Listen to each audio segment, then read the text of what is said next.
Voyons maintenant la dernière séquence des lois de Kirchhoff sur la résistance équivalente.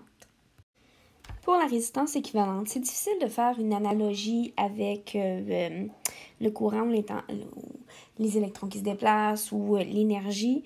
C'est vraiment de l'application de formules. Donc, la résistance équivalente, c'est vraiment la résistance totale d'un circuit.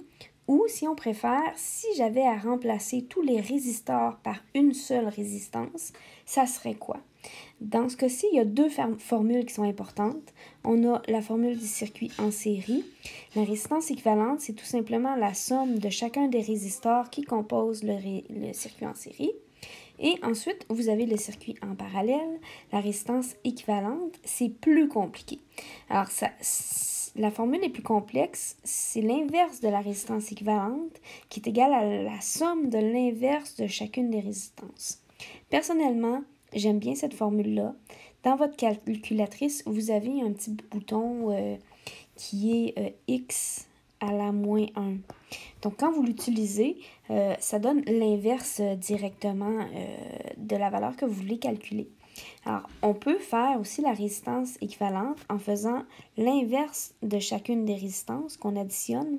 Et la somme au total, on refait l'inverse pour avoir la résistance équivalente. On va faire des exemples. Prenons ce circuit qui est en série. On sait qu'il est en série parce que je pars de ma source et je fais une seule boucle dans laquelle je vais passer par chacune des résistances.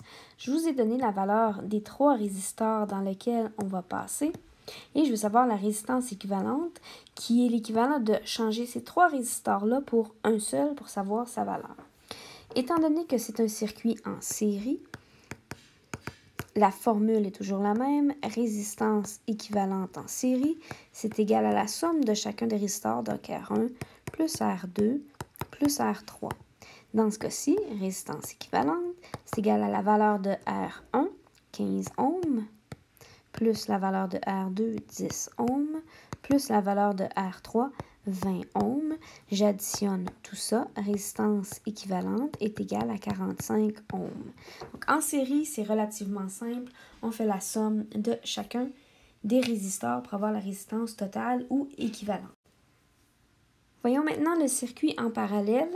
Je vous ai préparé un circuit en parallèle. On sait qu'il est effectivement parallèle parce que chaque boucle comprend chacun une seule composante qui est un résistor. Donc, la première boucle, R1 pour le premier résistor, je reviens à la source. Deuxième boucle, je passe dans R2, je reviens à la source. Et troisième boucle, R3, je reviens à la source. Donc, c'est bien un circuit en parallèle. En parallèle, comme j'ai dit tout à l'heure, la formule est un petit peu plus compliquée. Alors, la première étape, c'est de mettre les chiffres dans la formule. Donc, R équivalent est égal, j'ouvre la parenthèse, R1, donc 10 ohms à la moins 1, plus R2, 5 ohms à la moins 1, plus R3, 10 ohms à la moins 1. Et le tout, c'est super important, ça revient à la moins 1. Si je prends ma calculatrice et je fais l'étape intermédiaire, résistance équivalente, c'est égal, j'ouvre la parenthèse. Donc, si je fais 10 à la moins 1, il y a deux façons de le faire. Donc, sur votre calculatrice, c'est soit le bouton X à la moins 1 ou le bouton 1 sur X. Ça dépend de votre calculatrice. Donc, là, sur mon téléphone, c'est 1 sur X.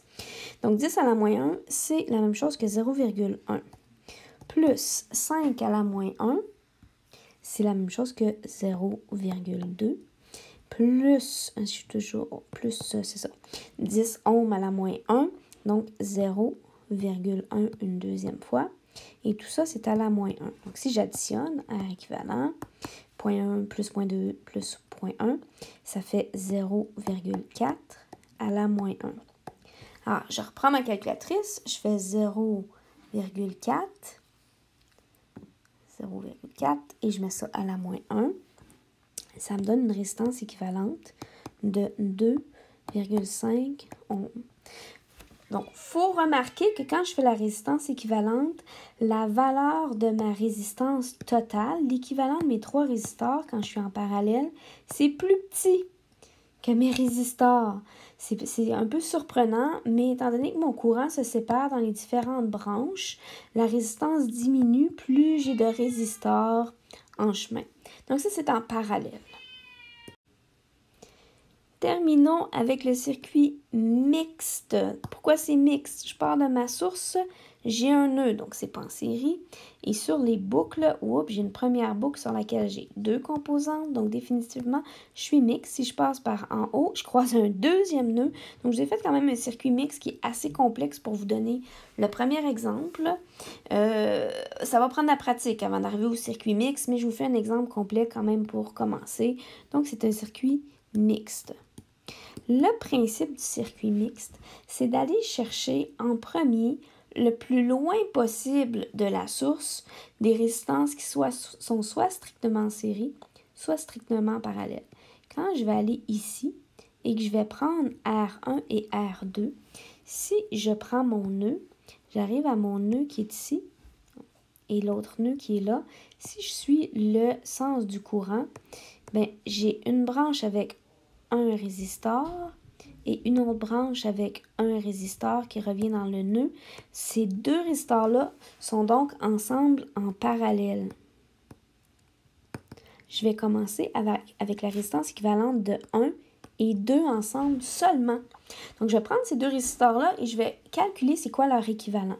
Donc, étant donné qu'ils sont en parallèle, la résistance équivalente de 1 et 2, c'est la résistance de 1 à la moins 1, je fais ma parenthèse, plus la résistance de 2 à la moins 1, tout ça à la moins 1. Donc, la résistance 1, 2, c'est égal à 10 à la moins 1, 10 ohms à la moins 1, plus 10 ohms à la moins 1, tout ça à la moins 1. Je rentre dans la calculatrice R1, 2, et ça va me donner 5 ohms. Ça veut dire que je peux remplacer l'ensemble R1 et R2 par un seul résistor qui va avoir une valeur de 5 ohms. Vous voyez, j'ai ici le même circuit que j'ai redessiné, mais pour l'espace R1, R2, je l'ai remplacé par un seul résistor qui a maintenant une valeur de 5 ohms. C'est la même chose qu'avoir 2 résistors en parallèle de 10 ohms, c'est ce que j'ai calculé ici. Alors, ma deuxième étape, ça va être de regarder, une fois que j'ai regardé une partie qui est en parallèle, ma deuxième étape va être de regarder une partie qui généralement devrait être en série. Qu'est-ce que j'ai en série ici? Eh bien, j'ai R3 qui est sur la même branche que l'équivalent de R1, R2. Alors, je vais prendre la valeur de R3 et R1, R2 et je vais trouver un équivalent, étant donné qu'ils sont en série.